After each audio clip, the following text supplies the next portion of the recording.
वापस नहीं लाओगे तो उबाल कहां से आए हैं? अभी देखे नहीं थे तुम्हारे त्रिवेणी में करोड़ों लोग अभी स्नान करने आए थे, लेकिन अब तुम सवाल नहीं पूछोगे। वही गंगा मैया, वही जमुना मैया जब तुम्हारे 30% हिस्से को डुबो रही है, तो कहां गए धर्म के ठेकेदार, कहां गए पुण्य कमाने वाले? क्यों नहीं आते लोगों की मदद करने? पूरे हिंदुस्तान से प्रयागराज में मदद क्यों नहीं आती? ये सामाजिक बीमारी है, इसको किसी सरकार से मत जोड़ो। बस इतना ही कहना है। आप सबके चरणों में बहुत बहुत प्रणाम। कहीं सुनी कतई माफ मत करना। जितनी देर दिमाग में टकरावे, रात में सोचना, कल सोचना, और हमें कभी मत भूलना, और एक साथ चाहे 2 गाली दे लेना, लेकिन जो कहता हूं ये बात करना शुरू करो।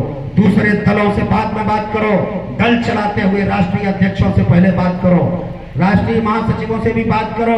इनको जितना ठोकोगे बजाओगे, इनको जितना समझाओगे, इनको जितना आप बड़े बुजुर्ग अनुशासन में रखोगे, उतनी तरक्की होगी। और अगर उतनी तरक्की चाहते हो तो फिर लुजर पुजर करके कुछ नहीं होता, दमदारी से ही होता है। और यह समाज पूरी दमदारी के साथ लोक माता अहिल्याबाई होलकर के चरणों में बैठ करके अपने समाज का ही नहीं, जैसे लोक माता ने सबका कल्याण किया था, मुझे अच्छा लगेगा। मुझे क्या सबको अच्छा लगेगा?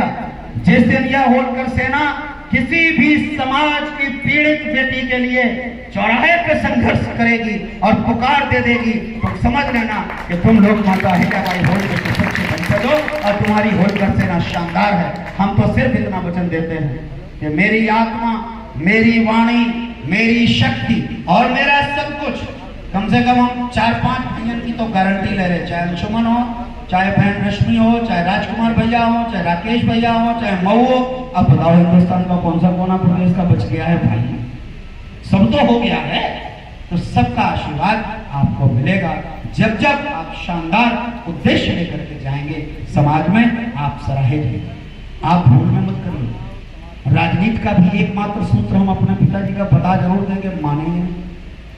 केवल बिरादरी से कोई राजनीति नहीं कर सकता और बिना बिरादरी के कोई राजनीति नहीं कर सकता। दोनों समस्याएं। तो राजनीति जिनको करानी है उनको बंधुआ मत बनाना, उनको तो दूसरे समाज में धकिया के भेज के हर समाज में आपको भेजना पड़ेगा और आपको अपने घर में संबल बनना पड़ेगा। फिर आप देखिए कैसी ताकत बनेगी। बाकी हम जो सार्वजनिक